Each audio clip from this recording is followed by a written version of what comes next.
Welcome to Jayanthi's kitchen. அனைவருக்கும் வணக்கம். Madurai special கறி தோசை எப்படி செய்யறதுன்னு பார்க்கலாம். வாங்க வீடியோக்குள்ள போலாம். ஜெயந்திஸ் கிச்சனுக்கு சப்ஸ்கிரைப் பண்ணுங்க. பக்கத்துல இருக்கிற பெல் பட்டன் ஆல் கொடுத்துருங்க. அப்பதான் நான் போடுற ஒவ்வொரு வீடியோவும் உங்களை வந்து சேரும். கறி தோசை செய்யறதுக்கு தேவையான பொருட்கள் பார்க்கலாம்.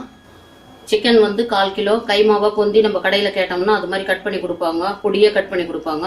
அதை நான் மஞ்சள் போட்டு நல்லா கழுவி சுத்தம் பண்ணி எடுத்து வச்சிருக்கிறேன். அதுக்கு தேவையான தக்காளி 2 தக்காளி சாப்பர்ல போட்டு நல்லா பொடியா நறுக்கி வச்சிருக்கிறேன். வெங்காயம் 2 வெங்காயம் அதையும் சாப்பர்ல போட்டு பொடி பண்ணி வச்சிருக்கிறேன். இஞ்சி பூண்டு பேஸ்ட் 1 ஸ்பூன் எடுத்து வச்சிருக்கிறேன். அதுக்கு தேவையான 2 முட்டை தேவை எடுத்து வச்சிருக்குது. மிளகாத்தூள் 3 ஸ்பூன் எடுத்து வச்சிருக்கிறேன். பட்டை லவங்கம் சோம்பு மஞ்சத்தூள் 1 ஸ்பூனு, கல் உப்பு தேவைக்கு ஏற்ப எடுத்து வச்சிருக்கிறோம். ஸ்டவ் பற்ற வச்சு ஒரு பேன் வச்சிருக்கிறோம். இப்போ அதை ஆயில் சேர்த்துக்கலாம்.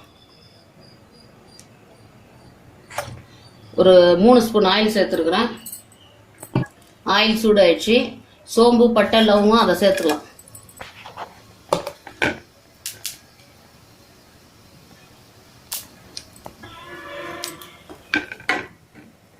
அதெல்லாம் நல்லா சாப் பண்ணி வச்ச வெங்காயத்தை சேர்த்துக்கலாம்.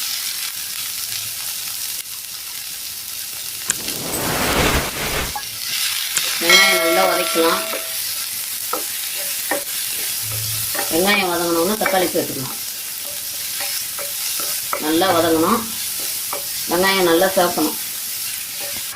வெங்காயம் நல்லா வதங்கிடுச்சு. இதில் தக்காளி சேர்த்துக்கலாம்.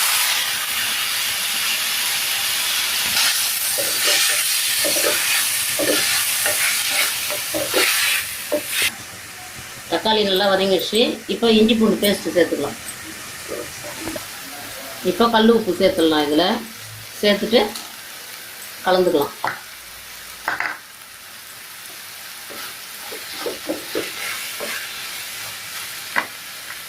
மஞ்சத்தூள் சேர்த்துடலாம்.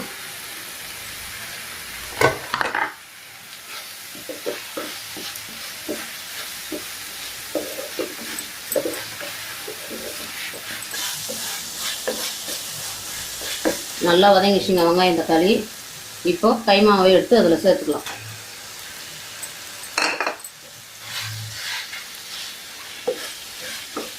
இது நல்லா வதங்கணும்.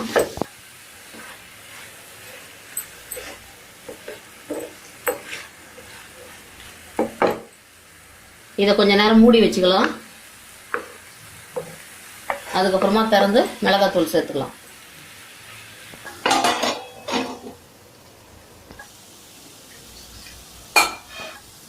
இப்போ சிக்கன் நல்லா வதங்கிடுச்சுங்க. இதில் மிளகாத்தூள் சேர்த்துக்கலாம்.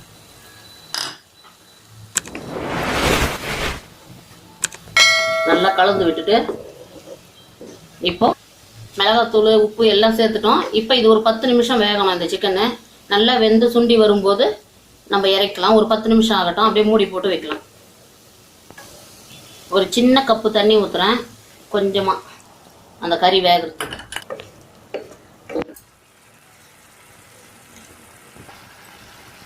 உப்பு காரம் செக் பண்ணிட்டு மூடி வச்சுக்கலாங்க.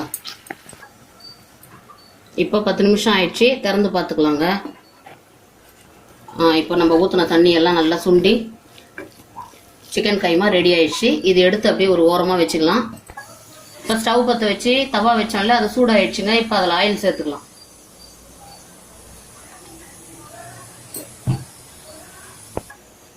இப்போ நம்ம வீட்டில் அரைச்ச மாமூல் தோசை மாவு வீட்டுக்கு அரைப்போம்ல, அது மாதிரி தோசை மாவு தான்.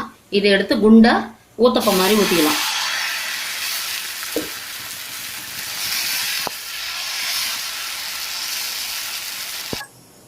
இப்போ 2 முட்டை எடுத்து வச்சோம்ல, அந்த முட்டையை உடச்சி ஊற்றியாச்சு. அதில் சால்ட்டு தேவைக்கு கொஞ்சமாக போட்டுக்கலாம்.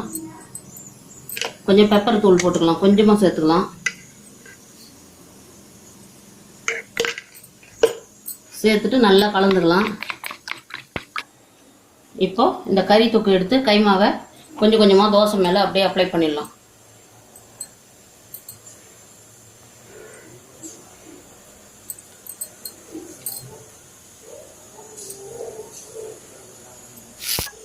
இப்போ இந்த தோசை மேலேயே அப்படியே கைமாவை போட்டுட்டோம் ஃபுல்லாக. இப்போ அது மேலே லேசாக அந்த கலக்கி வச்ச முட்டையை ஃபுல்லாக அப்படியே ஸ்ப்ரெட் பண்ணிக்கணும்.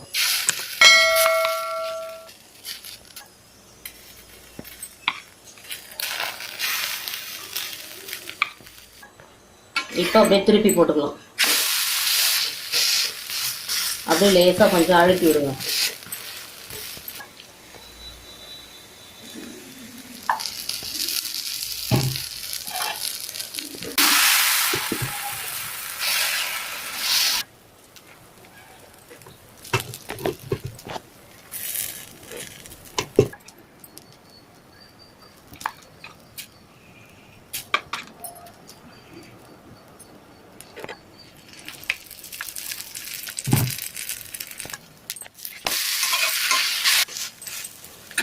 மதுரை ஸ்பெஷல் கறி தோசை ரெடி ஆயிடுச்சுங்க. பார்க்கவே சூப்பரா கலர்ஃபுல்லா வந்திருக்குது.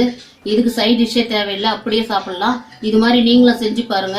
ஜெயந்திஸ் கிச்சனுக்கு சப்ஸ்கிரைப் பண்ணுங்க, பெல் பட்டன் அழுத்தி ஆள் கொடுங்க. அப்பதான் நான் போடுற ஒவ்வொரு வீடியோவும் வரும்.